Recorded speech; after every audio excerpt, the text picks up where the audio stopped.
Oris, pour la deuxième année consécutive, organise une épreuve de la Coupe de France. Et c'est un endroit assez convivial et on a toujours plaisir à revenir ici.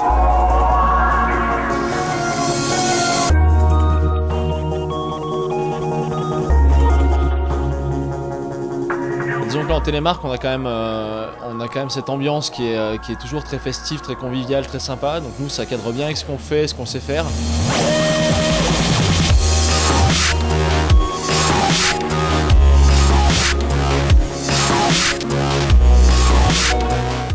Donc la Coupe de France de Télémark, elle apporte essentiellement 3 choses à la station d'Oris.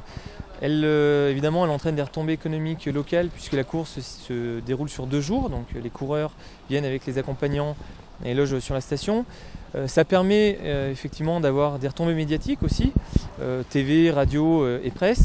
Et puis presque le plus important, ça permet de faire travailler ensemble tous les acteurs de la station, le ski club, l'école de ski, l'office de tourisme, le service des pistes. Et puis les locaux qui participent à l'événement.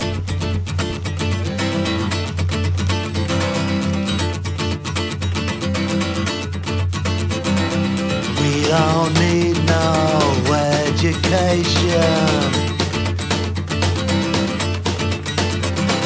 We don't need no thought control.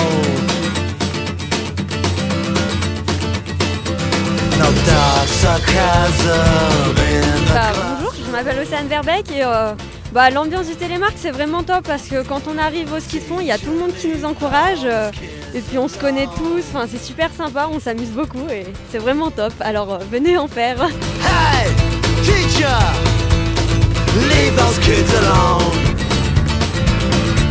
Ouais, on parle souvent de liberté avec le Télémark, hein, le fameux slogan talent libre, esprit libre, là c'est vrai que ça évoque quelque chose. C'est un mode de vie, c'est une liberté que l'on a, c'est une façon de skier très libre.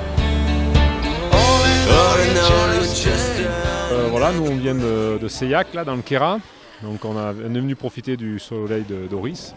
Ça se présente plutôt pas trop mal, il y a bien du soleil, il fait pas trop froid, la piste est sympa, donc voilà, ça va être cool, en plus il y a bien du monde, il y a des jeunes, on va bien s'amuser je pense. Mathieu, ça tout le monde l'a vu ça normalement. Mathieu, départ dans combien de temps? Départ maintenant. Allez, c'est parti.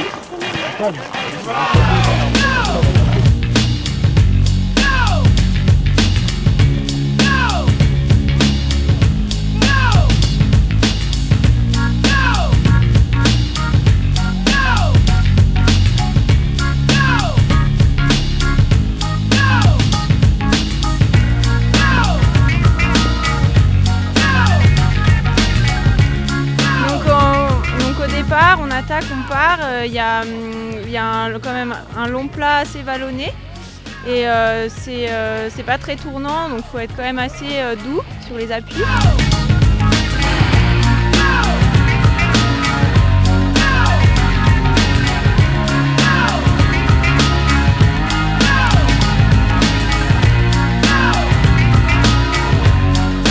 On attaque un slalom tranquillement, ça envoie déjà assez rapidement. On attaque un premier mur avec une bonne rupture de pente, une seconde compression, un deuxième mur fort avec le tremplin, avec une réception dans la pente.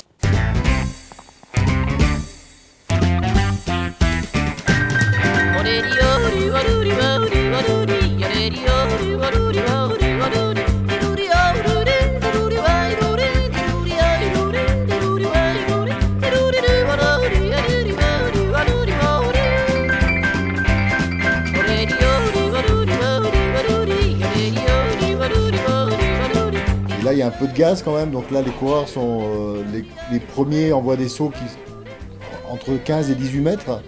Donc le tracé est à 27 mètres de rayon.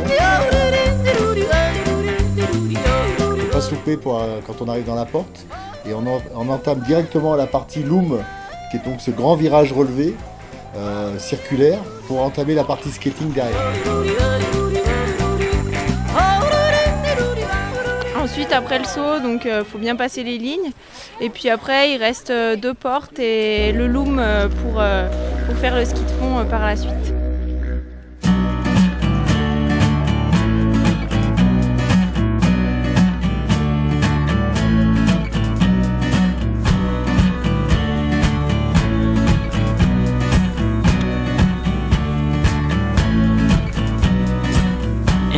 another time, in another place.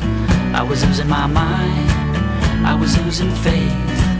I took an airplane to another land, where the darkest ocean meets the brightest sand.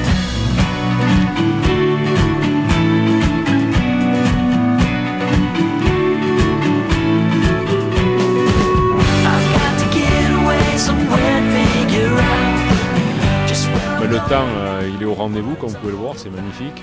L'organisation, elle est vraiment au top. Mais l'année dernière, on avait déjà été très contents de l'organisation. Ils sont très cool, ils nous ont très bien reçus et c'est une très belle organisation. Le profil est magnifique, donc il n'y a rien à redire.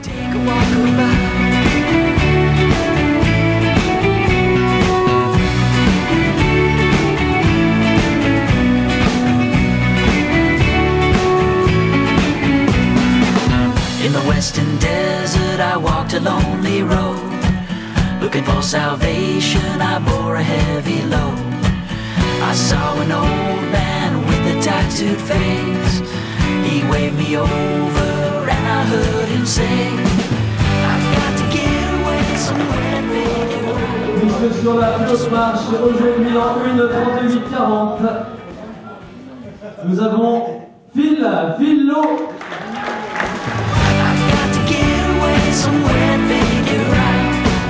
Que tout le monde se fasse plaisir et surtout que cette discipline reste un plaisir, que tout le monde s'amuse et puis et voilà.